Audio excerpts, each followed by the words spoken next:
It had been a week since they started to fight. General fatigue hung over the battlefield.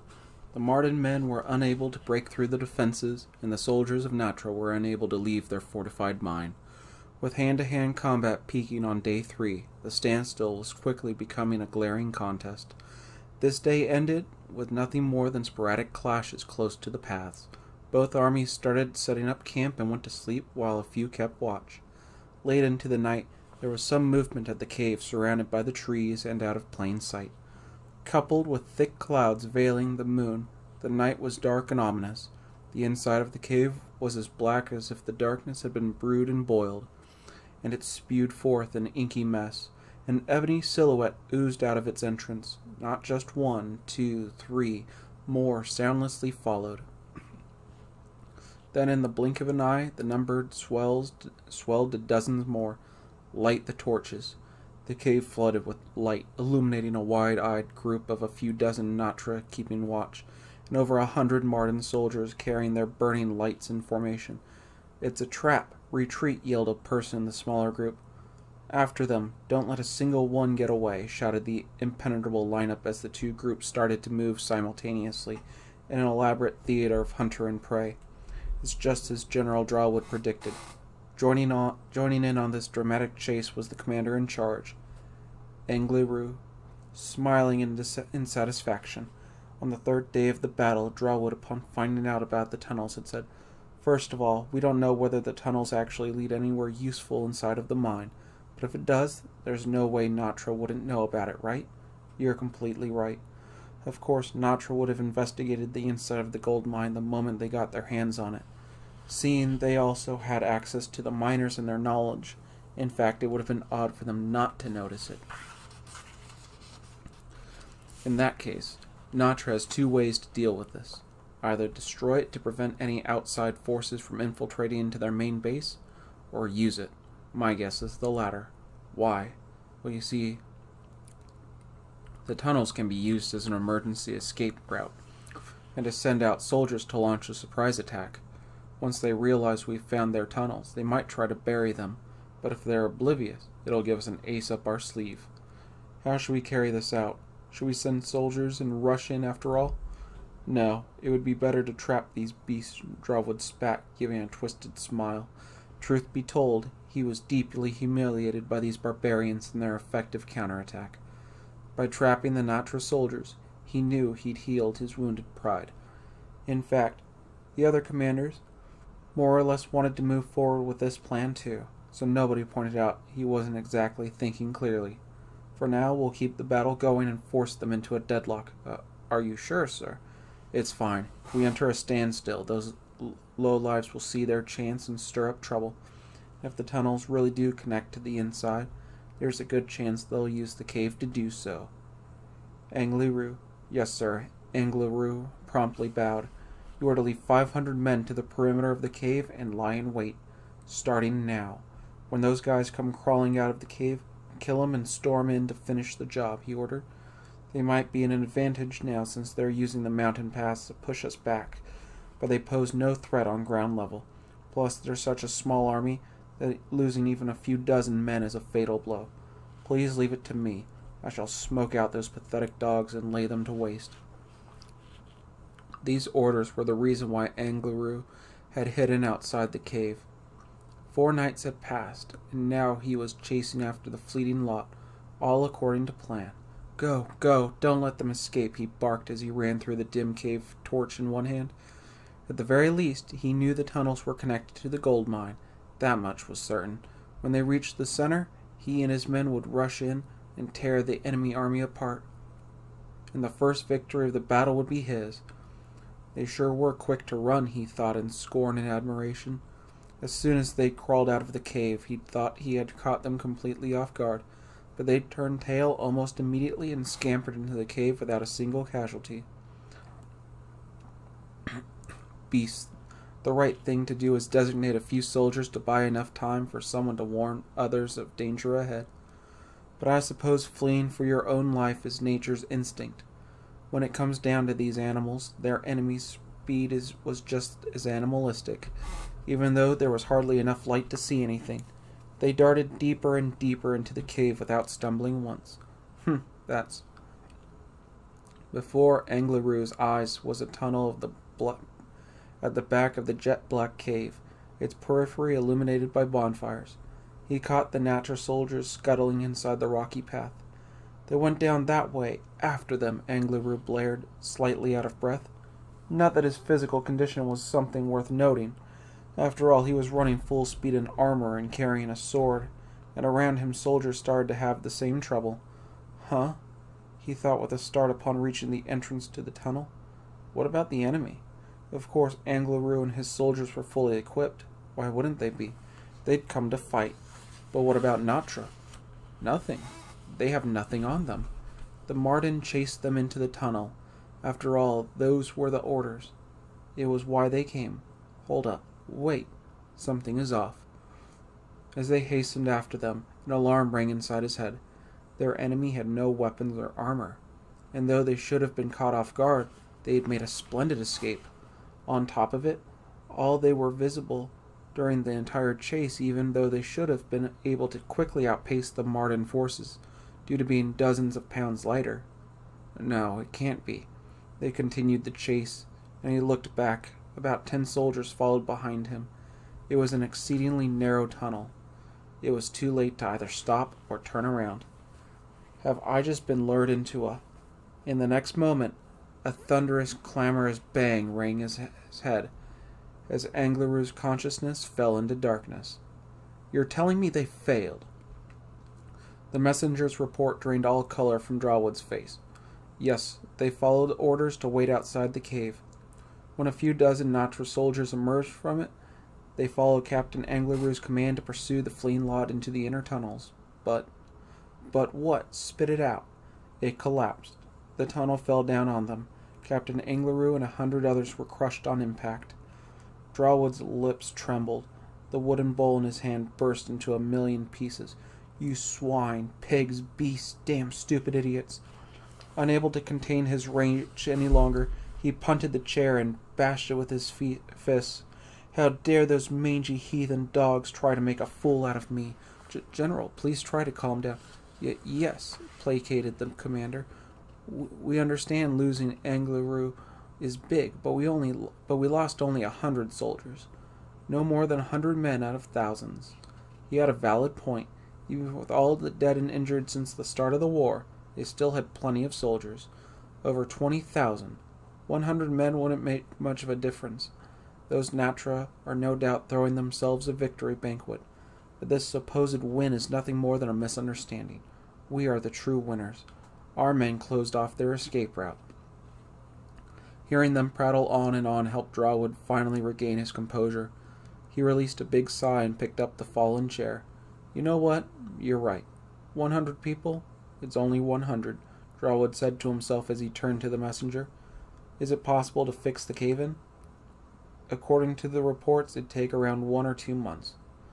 It might as well be a dead end in this battle, the general brusquely concluded, looking out above the tents and glaring at the summit beyond them. Enjoy yourselves, savages. This small wound had no effect on us. To be honest, it affects them a lot. Wayne was coincidentally laughing in a tent at the top of the mountain. Really? Even though we took out only 100 of 30,000, Nim questioned. The two were alone, so they didn't bother mincing words. You're right that we barely managed to damage their troops. We lured them in as far as we could to trap them, but the tunnel was super narrow. Even though the miners did an awesome job setting off the trap, we can't expect too much more. But our target wasn't the soldiers.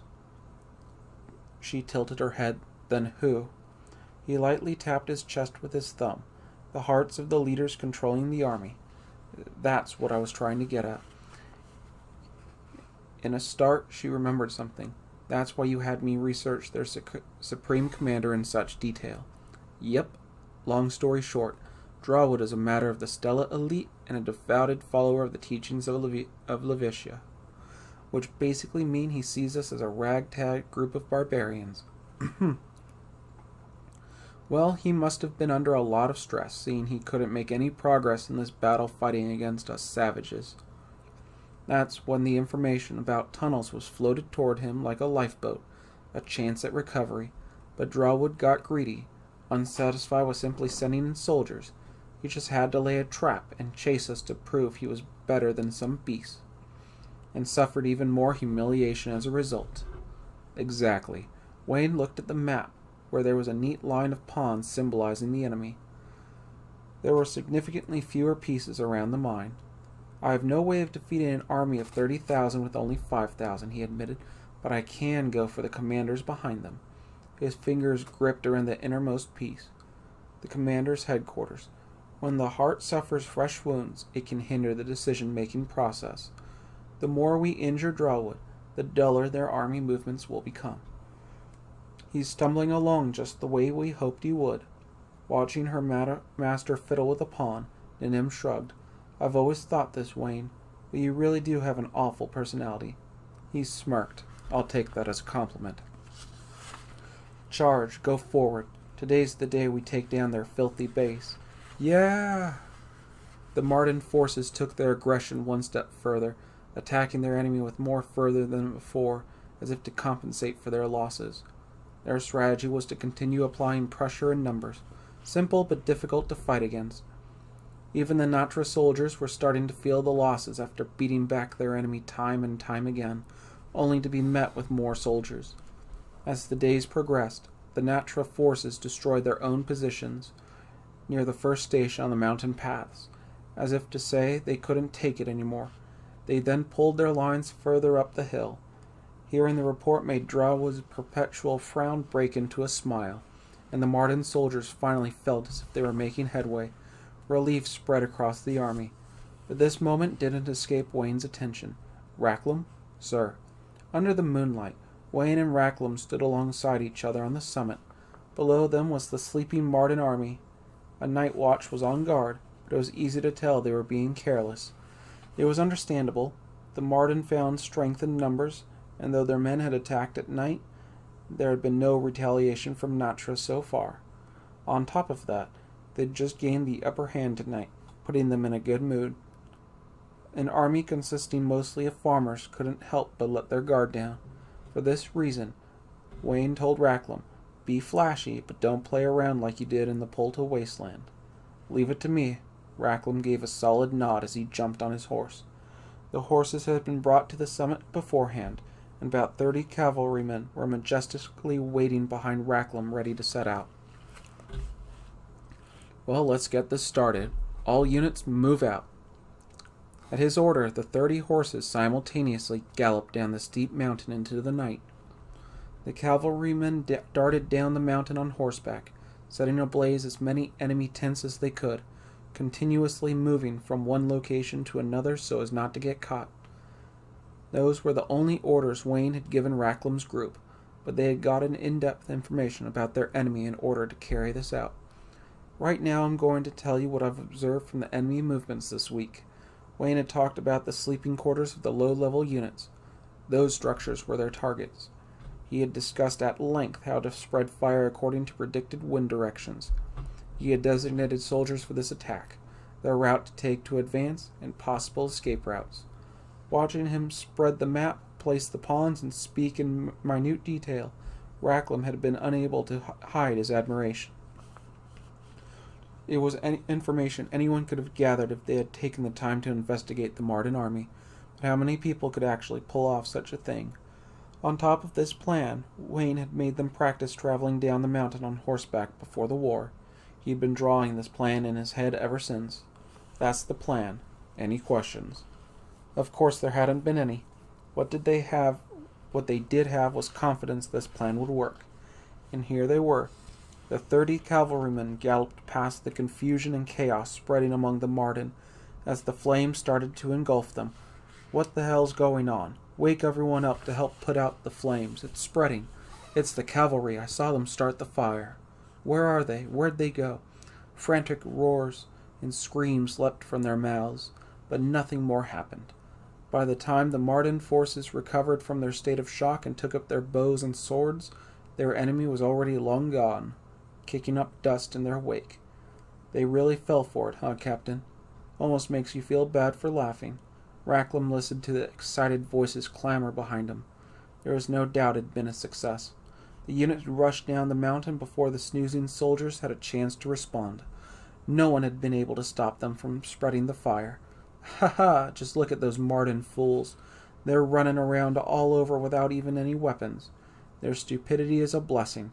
Thanks to that, we were able to fly right through. With a job well done, the soldiers' faces relaxed. But unlike the others, Raklam was tense. If the Marden army was an ocean, his team of cavalrymen created a high tide, thanks to Wayne's knowledge of its coastal conditions. But as his men continued onward, he worried they might alter the current and create a whole new series of large, crashing waves. To a sea of 30,000, a group of 30 soldiers was nothing more than a pebble. If they misread the direction of the current, the small Natra detachment, the possibility of being crushed to dust in an instant. But that was why Wayne had chose Raklam as captain. Left face, he yelled, and the cavalry simultaneously made a hard turn. As they shifted their gaze to the hill in front of them, they realized that the initial chaos had subsided and that over 100 Marden soldiers were pulling themselves together and gathering into formation. If the men on horseback had just plunged right on in, their movements would have been halted. That's our Commander Raklam for you. That's one sharp nose. I refuse to ruin His Highness's plan with carelessness, he replied coolly. It's almost time. He breathed out a strange rumbling, reached the ground beneath them. All right, all units, escape formation. The horses had their physical limits. After exerting all their energy to wreak havoc on the Marden, the cavalry had to get out of there before it became impossible for the horses to move altogether. This thundering noise was their cue. Well, to be exact, it was more than just a signal. It was another plan being carried out, not at all related to Raklam's group. Don't get out of formation. We've got to make it to the foot of the mountain in one go. Roger that. Raklam and his men synchronously turned their reins toward the mine.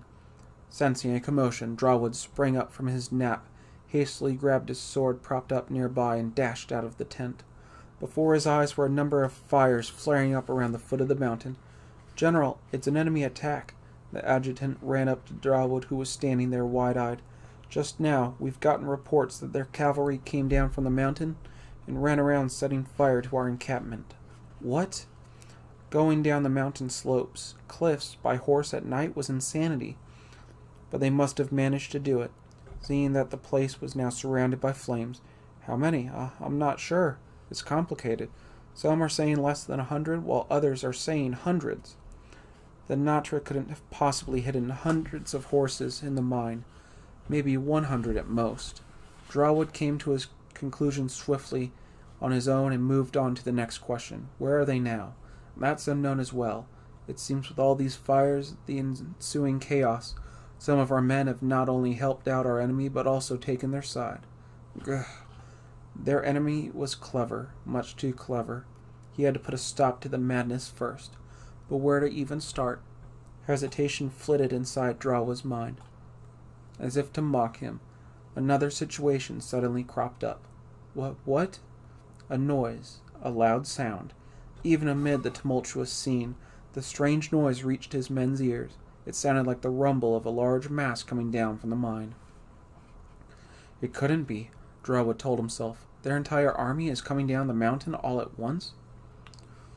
Their opponent's plan was to send in the cavalry first to stir up trouble, then use the main force to finish off the confused soldiers. Shaking his head furiously, Drawwood saw the situation to come. Absolutely idiotic. We may be confused, but there's 30,000 of us. We can't be beaten by a mere 5,000 men. But the truth was, it was the sound of a large army descending upon them. They must have a target, something valuable enough to warrant the attention of 5,000 soldiers. That was the headquarters, here. If it was impossible to fight the Marden military head-on, what if Natra narrowed their target down to this one area? What if their plan was to take the Marden army off guard and run right through them, to take the commanders' heads? It's plausible. Of course, everything Drawwood had thought of was only conjecture, but there was no time to ponder it further. Gather all the surrounding troops here and take the defensive, he barked, Have any far-off camps do the same and prepare to stand by. Gathering our forces takes priority, even if they spot an enemy force. Yes, sir. As the adjutant quickly relayed this to the messengers, they scattered in every which way. As Drawwood continued to order the nearby men, he sharply glared at the mine. Barbaric savages, don't you dare underestimate me. You won't take my head so easily. From then on, the Marden army moved swiftly, carrying out their commander's orders. Their headquarters was reinforced with a defense team, prepared to lie in wait for their opponent. By that time, the harrowing rumbling had already stopped. What could their enemy be doing? Were they unsure of what to do next, or secretly making their move? It wasn't an option to piece together the entire story in the dead of night. Tension among the soldiers only continued to rise. However, when the skies finally began to clear, a new development smacked Drawwood right in the face. No way. The Natra army hadn't come down from the mountain. What had come down from the mountain were huge boulders and logs. By dragging them up the summit beforehand and pushing them back down, Natra had created the illusion of a large army moving through the cliffs toward them. Why did they do such a thing? The answer was to secure the defensive base on the mountain path by the first station. Marden had gone to such great gains to get it, but now Natra held it once again. To get ready for the enemy's attack, I fortified our headquarters and ordered any place that wouldn't reach here in time to defend themselves, independently. However, as a result, they each became isolated and couldn't collaborate with nearby groups. That had been their opponent's strategy all along: isolate the soldiers stationed by the mountain paths as individual positions that only fought on their own, while headquarters was frantically upping its defenses. Natra slipped in to steal back these areas, which was their ultimate goal. The Marden soldiers knew how important those checkpoints were, and how difficult it had been to obtain them. This loss would have a tremendous effect. After staying up all night to keep watch and breathing a sigh of relief just before dawn, this unexpected turn was going to drop their morale whether he liked it or not. On top of that, this fire was going to cost them in damages moving forward. The situation caused so much bewilderment that the Mardens started to attack their own kind. If he added up all the dead and injured during the course of this battle, it easily reached into the thousands. A significant amount of resources and supplies were incinerated into ashes. It was scores worse than the cave-in. They'd fallen for a trap. Again. Damn them all! Drawwood howled into the night, unleashing his rage and resentment. Without his knowledge, he'd found himself wrapped around their enemy's finger.